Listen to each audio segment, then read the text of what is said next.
بسم اللہ الرحمن الرحیم۔ السلام علیکم۔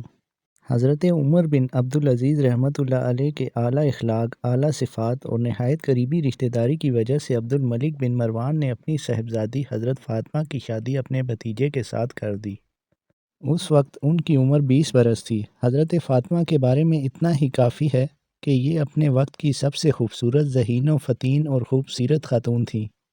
شادی بڑی دھوم دھام سے ہوئی۔ سیرت نگاروں کے مطابق دمشق کی تاریخ میں یہ دن بڑا یادگار تھا۔ ایک طرف خلیفہ وقت کی صاحبزادی اور دوسری طرف بنو امیہ کا خوبصورت شہزادہ تھا جس کا والد ایک مدت تک مصر کا گورنر رہا تھا۔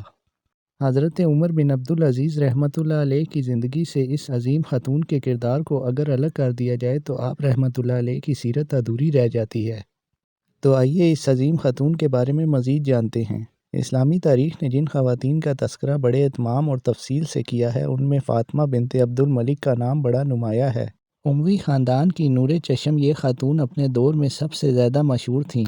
دمشق میں سن 67 ہجری کو پیدا ہوئیں۔ ان کے والد عبد الملک، دادا مروان، خاوند حضرت عمر بن عبدالعزیز رحمۃ اللہ علیہ، اور 4 بھائی ولید، سلیمان، یزید اور ہشام، سب کے سب خلافت کے منصب پر فائز ہوتے ہیں۔ یہ اعزاز و اکرام شاید ہی کسی دوسری عورت کو ملا ہو کہ اس کے ساتھ محارم بہت وسیع و عریض اسلامی مملکت کے خلفاء تھے۔ اس لیے کسی شاعر نے کہا تھا کہ وہ ایک خلیفہ کی بیٹی، دوسرا خلیفہ اس کا دادا، وہ 4 خلفاء کی بہن تھی اور ایک خلیفہ اس کا خاوند تھا۔ فاطمہ اپنے دور کی نہایت دانا، معاملہ فہم، عاملہ فاضلہ، نیک سیرت اور نہایت خوبصورت خاتون تھیں۔ وہ حلیم الطبع اور منکسر المزاج بھی تھیں۔ نہایت فیاض اور سخی تھیں۔ بڑے ناز و نعم میں پلی بڑھیں۔ ہوش سنبھالا تو گھر میں بادشاہی تھی۔ نوکر چاکر اور دنیا بھر کی نعمتیں موجود تھیں مگر اس کے باوجود نخوت اور غرور نام کو نہ تھا۔ لوگوں کے ساتھ مکمل تعاون کرتیں۔ علم کی دلدادہ تھیں۔ علم حاصل کیا تو اسے دیگر لوگوں کو بھی سکھایا۔ اپنے والدین کی بڑی لاڈلی تھیں۔ شادی کی عمر کو پہنچیں تو ان کی شادی ان کے چچا زاد حضرت عمر بن عبدالعزیز رحمۃ اللہ علیہ کے ساتھ ہوئی۔ ہم کہہ سکتے ہیں کہ یہ شادی اس دور کی سب سے اہم اور یادگار شادی تھی۔ جہیز میں بے حد و حساب سامان ملا۔ سونے چاندی کے زیورات کا کوئی حساب نہ تھا۔ ان زیورات میں ایک نہایت بیش قیمت ہیرا بھی تھا۔ فاطمہ کے سسر عبدالعزیز 20 سال تک مصر کے گورنر رہے۔ شادی کے کچھ عرصہ بعد یہ اپنے خاوند کے ہمراہ مدینہ منورہ منتقل ہو جاتی ہیں۔ اس دور میں حضرت عمر بن عبدالعزیز رحمۃ اللہ علیہ مدینہ کے گورنر تھے۔ یہ جوڑا اس دور کا سب سے خوش قسمت اور سعادت مند جوڑا تھا۔ اتنا بتا دینا ہی کافی ہے کہ ان کا ایک محل مدینہ میں، ایک قاہرہ میں اور ایک دمشق میں تھا۔ نوکروں چاکروں کی لائن لگی رہتی تھی۔ شادی ہوئی تو خلافت اس گھرانے میں تھی۔ حضرت فاطمہ کے والد عبد الملک نے وفات پائی تو خلافت ان کے بھائی ولید کے پاس آئی اور ان کی وفات کے بعد خلافت ان کے دوسرے بھائی سلیمان کے پاس تھی۔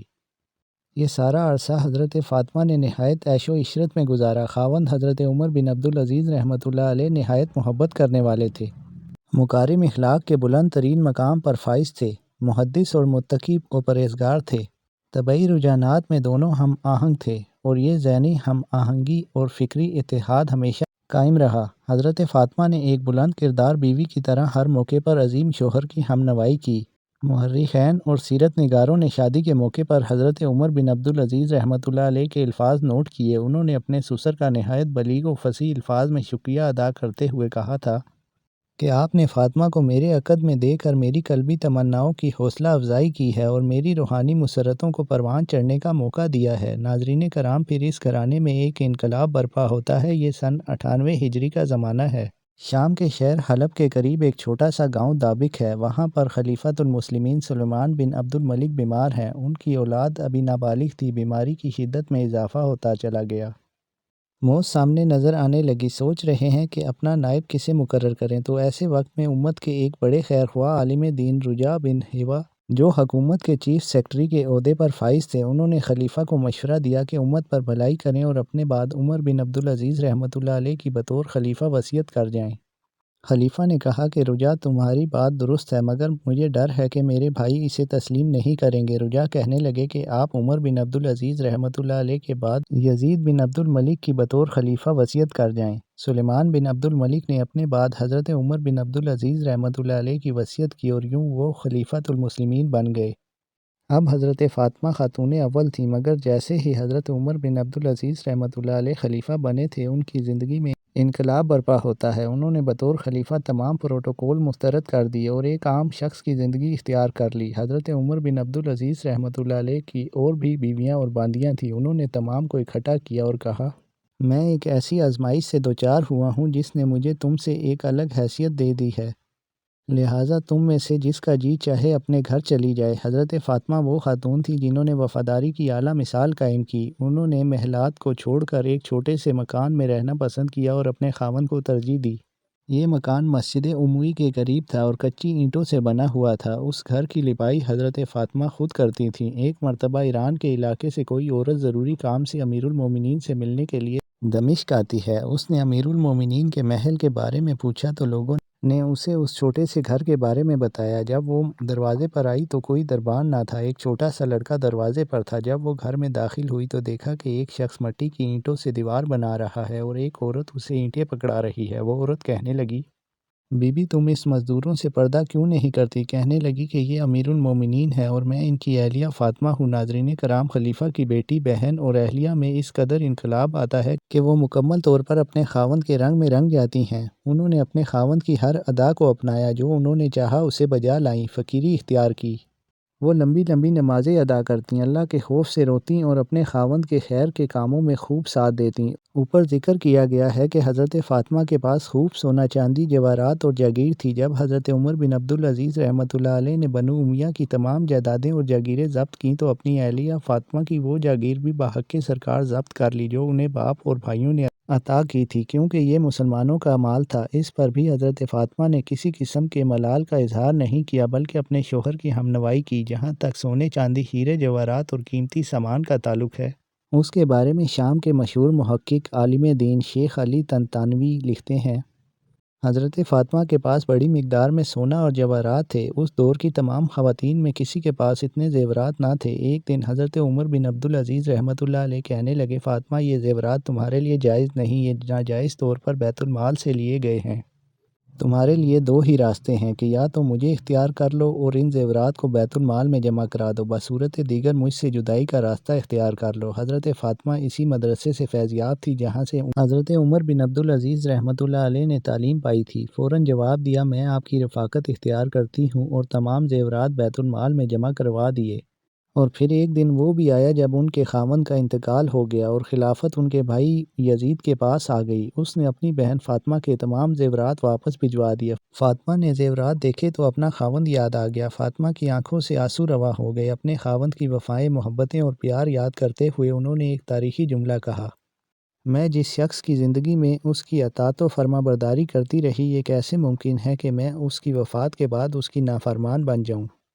یہ کہتے ہوئے آپ نے تمام زیورات واپس بیت المال میں بھجوا دیے۔ خلیفہ نے انہیں اپنی عورتوں میں تقسیم کر دیا۔ حضرت فاطمہ بنت عبد الملک نے وفا کی اعلیٰ مثال پیش کی۔ خلافت کے بعد ان کے خاوند کی سالانہ آمدنی صرف 150 دینار تھی۔ اب گھر میں بہت عام سا کھانا پکتا، عموماً دال ہی پکتی تھی۔ ایک مرتبہ حضرت فاطمہ نے گھر کے اکلوتے چھوٹے سے نوکر کو کھانا دیا تو وہ ناراض ہو گیا۔ غصے میں کہنے لگا، یہ کیا ہے، ہر روز دال، ہر روز دال، میں دال کھا کھا کر تنگ آ گیا ہوں۔ حضرت فاطمہ نے جواب دیا کہ سنو، یہی تمہارے آقا امیر المومنین کی بھی خوراک ہے۔ ایک دن حضرت فاطمہ امیر المومنین کے پاس بیٹھی تھیں، سامنے ان کی بیٹیاں منہ پر ہاتھ رکھے ہوئے تیزی سے گزریں تو حضرت عمر بن عبدالعزیز رحمۃ اللہ علیہ نے پوچھا، فاطمہ ان کو کیا ہوا ہے، منہ پر ہاتھ رکھے ہوئے میرے پاس سے بھاگ گئی ہیں؟ حضرت فاطمہ نے جواب دیا، ان کے پاس کھانے کے لیے روٹی اور پیاز ہی تھی۔ انہوں نے اپنے منہ پر ہاتھ اس لیے رکھے ہوئے ہیں کہ پیاز کی بو آپ تک نہ پہنچ سکے۔ حضرت فاطمہ نے بلا شبہ اپنے دور میں مسلمان خواتین کے لیے اعلیٰ مثالیں قائم کی ہیں۔ ایک دن ان کے پاس ان کا چھوٹا بیٹا روتا ہوا آیا۔ پوچھا کیا ہوا؟ بتایا کہ مال فے میں سے کچھ سیب امیر المومنین کے پاس آئے ہیں، انہوں نے مستحقین میں تقسیم کرنا شروع کر دیے ہیں۔ ان کا یہ چھوٹا بیٹا بھی ان کے پاس پہنچ گیا۔ گلابی رنگ کا ایک سیب بچے کو اچھا لگا اور اس نے اٹھا کر منہ سے لگا لیا۔ بیٹے کے ہاتھ میں سیب دیکھ کر امیر المومنین نے بہت نرمی سے بچے کے ہاتھ سے یہ سیب لیا، چنانچہ وہ روتا ہوا اپنی والدہ حضرت فاطمہ کے پاس آیا۔ ماں کا دل تڑپ اٹھا، اپنی جیب سے کچھ سکے نکالے، ان کے سیب منگوائے اور بچے کو کھلانے لگیں۔ تھوڑی دیر بعد امیر المومنین بھی تشریف لائے۔ گھر میں اسی طرح کے گلابی سیب دیکھے تو نہایت فکر مند ہوئے۔ کہ یہ مال فے کے سیبوں جیسے ہیں، مگر جب معلوم ہوا کہ اہلیہ نے ذاتی پیسوں سے منگوائے ہیں تو بہت خوش ہوئے، فرمانے لگے اللہ کی قسم میرا اپنا بھی سیب کھانے کو جی چاہتا تھا، پھر سیب کھایا اور اللہ کا شکر ادا کیا۔ اہلیہ سے بچے کے بارے میں پوچھا، انہوں نے بتایا تو آنکھوں میں آنسو آ گئے اور فرمایا فاطمہ اللہ کی قسم میں نے بچے کے ہاتھ سے نہیں بلکہ اپنے دل سے سیب چھینا تھا، لیکن میں نے اس بات کو اچھا نہیں جانا کہ میں مسلمانوں کے مال فے کی تقسیم سے پہلے محض ایک سیب کے بدلے اپنی امانت داری کو ضائع کر دوں۔ حضرت فاطمہ جو ایک زمانے میں ریشم اور حریر کے بے شمار لباسوں کی ملکہ تھیں اور اپنی ہم عصر خواتین میں خوبصورت ترین لباس پہننے میں معروف تھیں، ایک وقت ایسا بھی آیا کہ ان کے پاس کپڑوں کے صرف 2 جوڑے تھے جنہیں وہ باری باری پہنتی تھیں۔ کھانے کے لیے گھر میں روٹی پیاز اور دال ہی ہوتی تھی، کتنے ہی دن ایسے ہوتے جب وہ بھوکی ہی سو جاتی۔ انہوں نے اس نئی زندگی میں بھی صبر و شکر کیا، اپنے رب اور اپنے خاوند کی رضا چاہی۔ اس خاتون کو دنیا سے رخصت ہوئے سینکڑوں برس بیت گئے، مگر وہ رہتی دنیا تک ایک مثال ہیں، وہ روشنی کی ایسی کرن ہے جن کے وجود سے اسلامی تاریخ کا چہرہ منور ہے۔ اللہ پاک سے دعا ہے کہ ہماری بہنیں اس عظیم خاتون کی زندگی کو مشعل راہ بنائیں۔ بلا شبہ انہوں نے عظیمت کی راہ اپنائی، مگر تاریخ میں اپنا نام سنہری حروف سے ثبت کروا لیا۔ انہوں نے تنگی ترشی سے دنیاوی زندگی کا مختصر عرصہ کامیابی سے گزار لیا۔ اب قیامت تک کے انسان ان کے لیے دعائے رحمت و مغفرت کرتے رہیں گے۔